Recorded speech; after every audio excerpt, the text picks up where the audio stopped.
And let's make sure we are good now.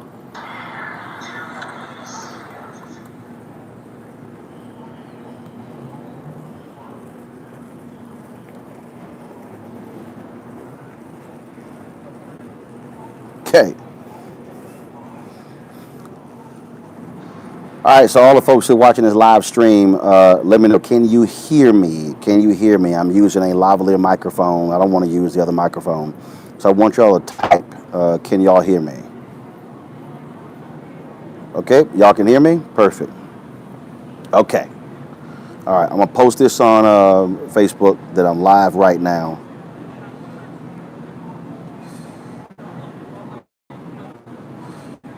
Let me send out to Facebook.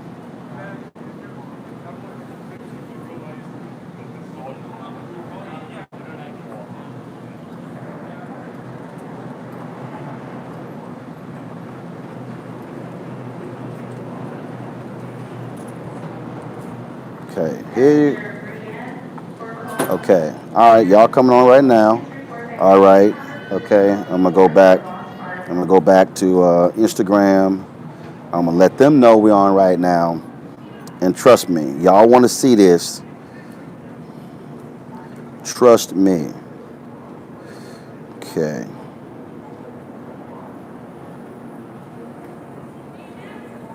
Tumblr, I'm on now.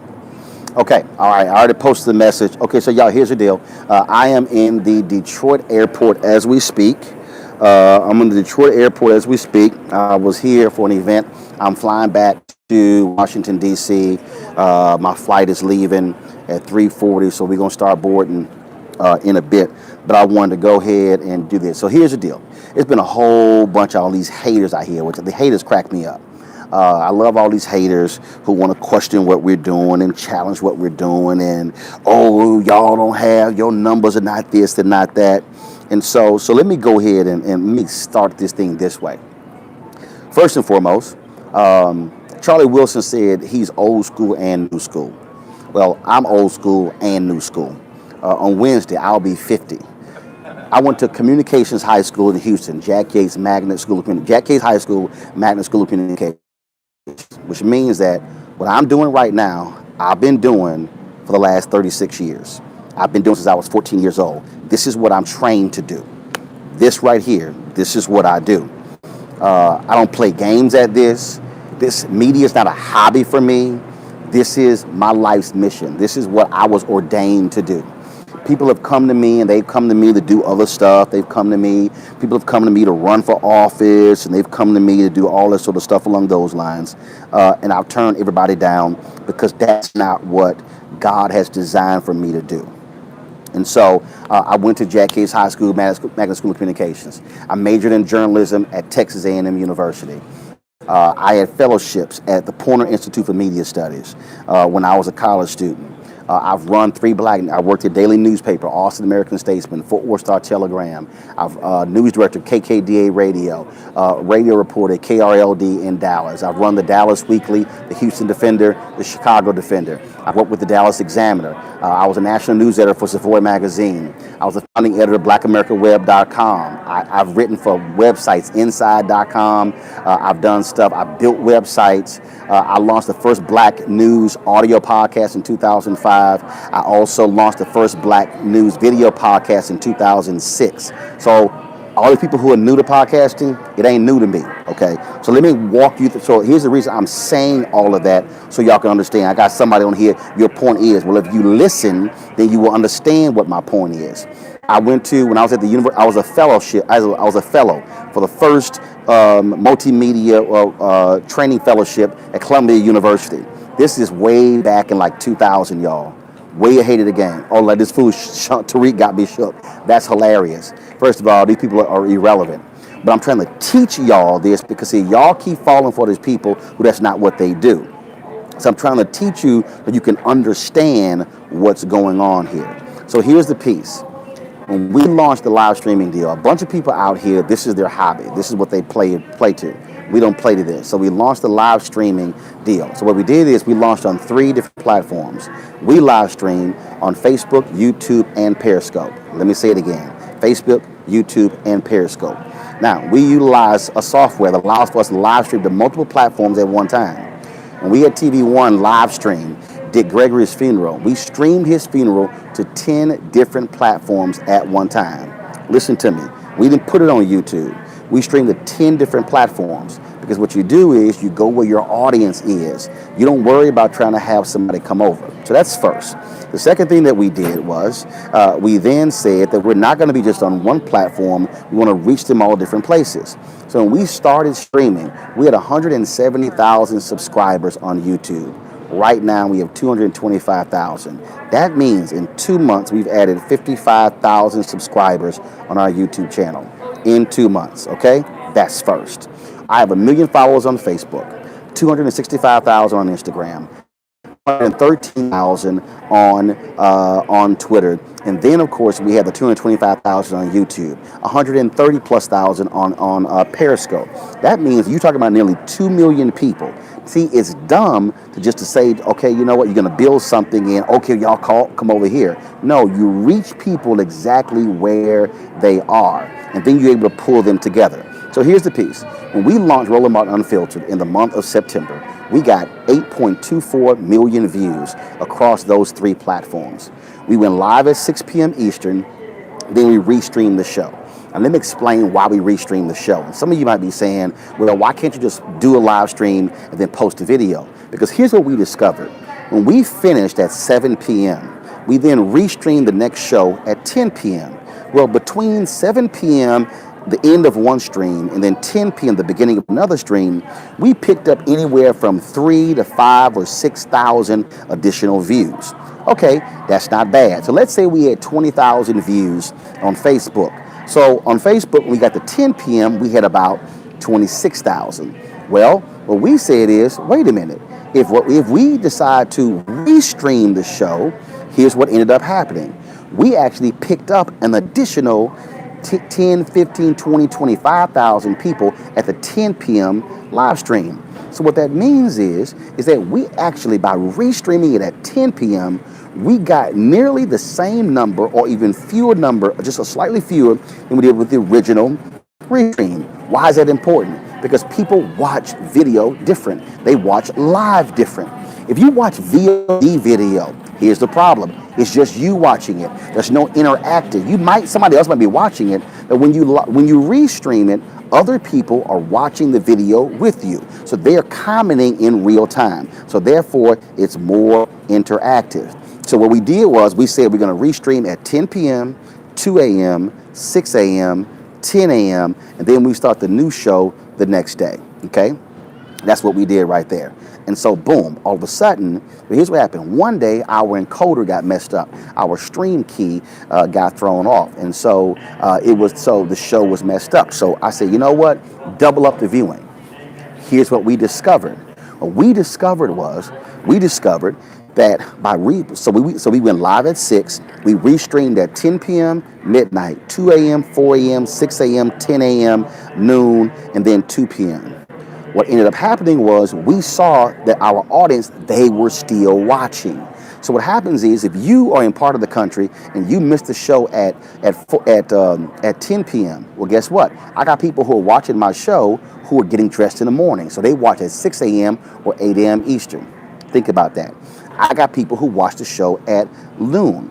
And so the deal is with restreaming, you're not just focusing on VOD, okay? So that's the one thing. Let me explain how the platforms work. So Periscope, you can only do the live streaming with Periscope, okay? So what they do on Periscope it's not carpet coverage, brother. What it is it's understanding how the viewer wants the information. When people set their live notifications, it pops up on their phone. Well, if you're cooking, when it pops up, you're not going to watch the show right now. 4 hours later, it pops up. You might be able to watch the show. Okay, so that's how we think about this whole thing differently. And so here's what happened. In the month of September, when we launched, we did 8.24 million views in the month of September. October, we did 14.1 million views across all 3 platforms. Did you hear what I just said? 14.1 million views. Now, let me also walk you through this thing in terms of what we were able to do. Because see, I'm going to show you beyond just that. Here's the piece. On Facebook in October, we did 6,517,181 3-second video views. That's how Facebook tabulates their views. We did 9,882,061 minutes viewed on Facebook. On YouTube, we did 6,910,045 video views. 62,183,099 minutes viewed. Did y'all just hear that? 62 million. Now think about it. So I want y'all to hear that.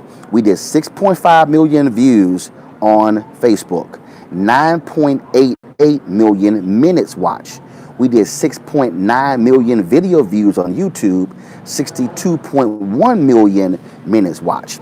Now, Periscope, we did 712,258 total views, 1.49 million minutes viewed. So the month of October, we did total views were 14,139,484. Total views. Total minutes was 73,557,158. Now you may be asking, how did I get the same number of views on Facebook comparable to YouTube, but the minutes were totally different? Here's why. First of all, I block fools who use the N-word, and so the deal is this here, you're going to get blocked, okay? So here's the whole deal here, guys. I'm trying to show you, and literally I'm going to run in about 5 minutes to catch my flight, all right? So let me break this thing down. Okay, and see, somebody says you have 5 videos streaming on YouTube at the same time, 24/7 a day, precisely because we're creating a network. See, y'all need to get this. See, so what happens is we're streaming the show, and then when I go stream a live event or I give a speech, we're streaming the same thing. Sean Cooper, trust me, you're gonna get blocked. Don't worry about it, because you're gonna get blocked. You're using coon and the N-word. I don't allow racial slurs. But now y'all are getting this. So what's happening is we are creating a network. And so we're streaming speeches, we're streaming live events, we're streaming the show. We're giving you things that other people aren't doing. That's how we were able to build up those numbers, by using technology. So why wouldn't you? If the platform allows for you to stream multiple events at one time, why in the hell wouldn't you do it? That is the stupidest thing in the world. It is the dumbest thing in the world. What you do is you maximize the platform. Now, one of the things that I'm about to do is I'm probably about to drop Periscope. Why am I going to stop streaming on Periscope? Because Periscope and Twitter has no ad revenue sharing program for content creators. And so I'm giving them free content. So what I'm going to do is I'm going to stop streaming on Periscope, and then I'm going to say, come watch the show on YouTube. Why? Because we're able to generate revenue. We did $6.83 per CPM on YouTube in September. Guess what? Because our numbers went up, we did $9.10 per CPM on YouTube in October. See, while a whole bunch of these other people, okay, who want to throw out all these racially oppressive words and they want to say you ain't this, you ain't that, they are not studying. Folks, I am constantly studying the business. There's a new story out in Wired.com that says YouTube is trying to do longer videos. Everybody keeps saying shorter videos, but that's not what the game is. Now they're realizing, see, right down, the viral report. You just said the commercial breaks are kind of annoying. Are you paying for this? No. Is it free? Yes. Well, damn it, how in the hell you think you're going to pay for this? What is wrong with y'all? See, at some point, we got to learn this. You can't keep saying we want black content. You can't keep saying we want our own stuff. Well, who the hell is going to pay for it? Who the hell is going to pay for it? Okay? Who's going to pay for it? And that's the problem. All these people out here, they want stuff for free. You can't get it for free.